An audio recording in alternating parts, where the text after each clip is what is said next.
Ties of the Brethren, normal spell card. Pay 2,000 life points, then target one level 4 or lower monster you control. For the rest of this turn after this card resolves, you cannot special summon monsters. Also special summon 2 monsters from your deck with the same type, attribute, and level as that monster, but with different names from each other and that monster.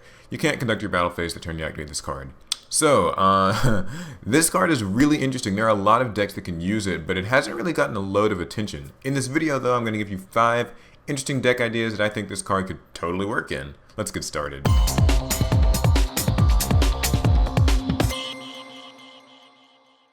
First deck's Rock Stun. So this is the deck that uses the Meru cards, Wall, Sandman, Guardian, and Overload. Each of them are just level 4 rock monsters with actually really good stats, 1900 attack, and that's really great. But yeah, they each can negate different things. So Meru Wall, for example, can negate your opponent's spell cards by attributing itself, and Sandman negates traps, Guardian negates monster effects, and Overload negates special summons. So this is obviously great because the Rock Stun deck typically sort of has problems getting monsters on the field quickly, and so this card circumvents that a bit because if you summon any of them, you can just use Ties of the Brethren to summon 2 more and really kind of lock your opponent down. And I think that makes this deck really good. Now, not being able to use your battle phase sucks, but the thing is, this is a control slow deck anyway, so losing a battle phase isn't necessarily that bad. It's also not on the list, but since it kind of reminded me of the rock theme, Tremids can also use the card, so look into that. Deck number 2 is Fairies. This is one of the ones that a lot of people suggested in the comments, actually. Ties of the Brethren can work quite well with different fairy decks, so it works with all the Star Seraph monsters, you know, being level 4 fairies, so you can get other Star Seraphs, or you can get, actually there's a lot of fairies you can get. The big ones being Honest, Barrier Statue of the Heavens, which is a really good control card, and you can even use it with like Manju of the 10,000 Hands. So if you're, say, running Star Seraphs and Herald of Perfection and Cyber Angels, I know it's a popular sort of hybrid deck, you could actually summon Manju, search your ritual card, and then use Ties of the Brethren to summon, you know, Star Seraph monsters, or Barrier Statues, or, you know, Honest, and just really lock your opponent down quite easily. In fact, if you're running counter fairies, you can even use it with Bountiful Artemis and use it to summon Harvest Angel of Wisdom and Guiding Ariadne. So a lot of potential here for fairies. Deck 3 is Firefist. So we all know that Firefist Bear is, you know, really good, but there are actually several level 4 Firefist monsters.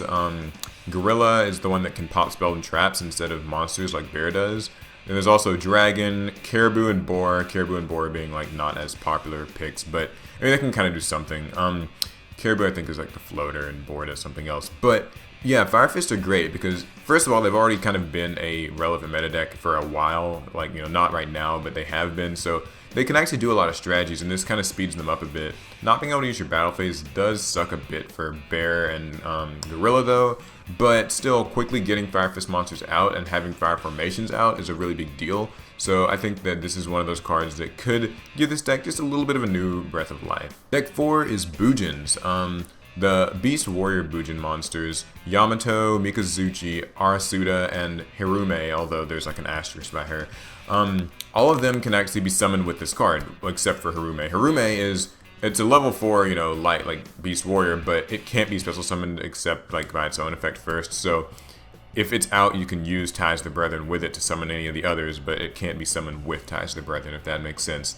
Anyway, though, Boujins are really good because, as we know, they're a strong control deck, and Yamato is the centerpiece, and so getting Yamato out is oftentimes crucial. The deck runs Tinky to do that, but I mean, if you still don't see Tinky in your opening hand, then this is one more way to get Yamato quickly to the field, and having lots of Boujin monsters is always a horrible thing for your opponent, so you really might want to actually look into this. And the last deck is Magnet Warriors. All the Magnet Warriors are, you know, like level 3 rock monsters, so you can summon any of them.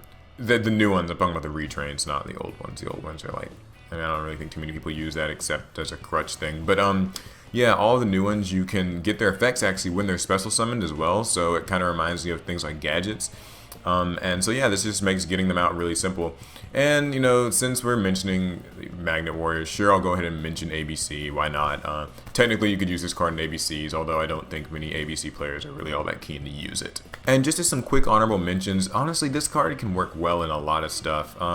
Burning Abyss came to mind. Harpies came to mind. There are similar decks like those.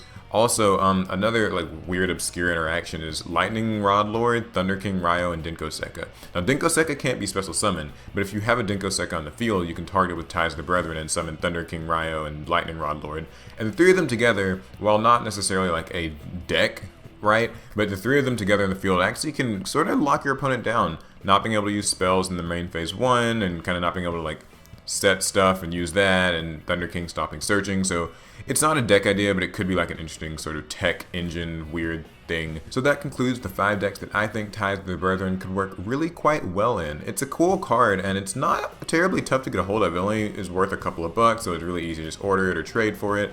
And there are loads of decks I'm sure I left off this list. So in the comments, be sure to list other decks that you think Ties of the Brethren could work well in. Have you experimented with it and kind of found some cool combinations? Also, earlier this week, I made videos about Totally Awesome and That Grass Looks Greener. So different decks that those cards can work well in that are a bit underrated or not commonly seen.